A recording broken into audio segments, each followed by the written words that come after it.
Time. Mati now in the Lotus. January 8, 2026. If space was the unfolding, time is the journey. Space opens in all directions at the same time. Time, on the other hand, is the experience of moving through that unfolding. It is not a thing in itself, but the path that is generated when something that was contained begins to expand. That is why, when ancient cultures tried to represent time, they did not do so as a line or as an arrow. They represented it as a movement of opening. And the image that summarizes that gesture again and again is a flower. Time opens like a lotus. The lotus as an image of the journey. The lotus appears in multiple traditions as a symbol of connection between planes. It does not emerge on the surface, but in the mud, it passes through the water and opens toward the light. It is a form that unites origin, journey, and manifestation in a single gesture. For this reason, the lotus does not represent only purity or beauty. It represents the point of connection between the unmanifested and the manifested, the passage between potential and experience. In terms of consciousness, the lotus is the image of the inner journey, from the deep, dark, and undifferentiated, toward openness, perception, and form. Om Mani Padme Hum, the map of time. The mantra Om Mani Padme Hum condenses that entire journey. Not as a prayer, but as a structure. Om, the primordial sound, what comes before all form. Mani, the jewel, the seed, the point of consciousness. Padme, the lotus, the opening of that seed. Hum, incarnation, experience, and matter. Time follows exactly that path. First the void, then the point, then the opening, and finally concrete experience. But there is something even more important. That journey can also be made in reverse. From Hum to Padme. From Padme to Mani. From Mani to Om.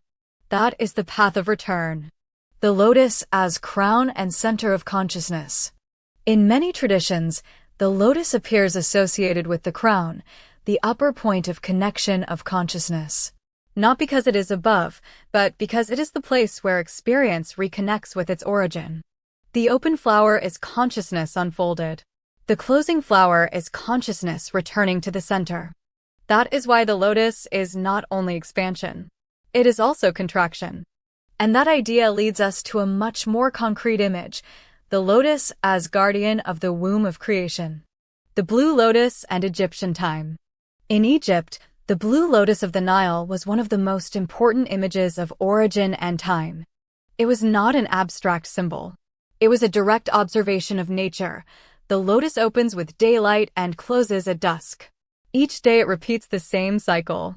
It is born, it unfolds, it folds back, and returns to the water. For the Egyptians, this is how time functioned. Time did not move towards something unknown. Time returned to the origin every day. That is why the lotus was associated with the birth of the sun, regeneration, and the continuity of life. Time was a living cycle, not a line that disappears. The lotus as a prophecy of consciousness. In this context arises the idea of the lotus as guardian of the center of creation. The lotus does not only open the world, it protects it. It safeguards the point where consciousness begins again. From there is born the image of the blue lotus as prophecy. When consciousness remembers its origin again, the lotus blooms once more. Not only as a physical flower, but as a state of coherence between time, consciousness, and creation. The blue lotus represents the moment when time realigns with its original cycle. The Nile as the body of the lotus. If the lotus is the image of time, the Nile is its body. The Nile was not understood only as a river, but as an artery of consciousness. Its cycles of flooding and retreat marked the rhythm of the entire country. Agriculture, economy, rituals, and cosmology were synchronized with that pulse. The lotus, opening and closing in the Nile, embodied that rhythm. It was the visible expression of Egyptian time, a time that expands and contracts without losing its center. Aswan, the source of the lotus. And if the lotus represents the center of consciousness, its energetic source had to be located at a precise point. That point was Aswan.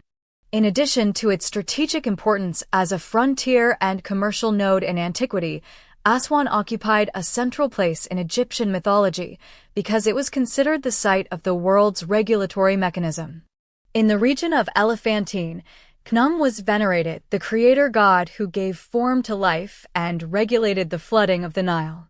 Khnum did not create from nothing, he shaped, ordered, calibrated the flow. Nearby, in Philae, the cult of Isis developed, the mother, the force that recomposes what is fragmented and restores coherence to the cycle. Mother and creator. Womb and form. Consciousness and structure. That is why Aswan was not only a sacred place, it was the point where the cycle of time could be adjusted again. From the lotus to the golden egg. When the lotus opens, the world unfolds. When the lotus closes, the origin contains everything again. The golden egg is that closed form, the state prior to time, consciousness before sequence. That is why following the lotus to its source inevitably leads us to the egg. And that is why Aswan appears as the natural place to plant the first seed of the golden eggs as a consequence of the symbolic journey. The lotus leads to the center. The center contracts. And as it closes, it becomes an egg once again. The first temporal seed. I am not speaking here only of creating the future, but of remembering the cycle. Time is not repaired by moving faster forward. It is repaired by properly closing the flower. The blue lotus points the way. Aswan holds the source. And the golden egg is the form that emerges when time returns to its origin. This is the first temporal seed. The lotus that leads back to the egg. Welcome to the original lotus.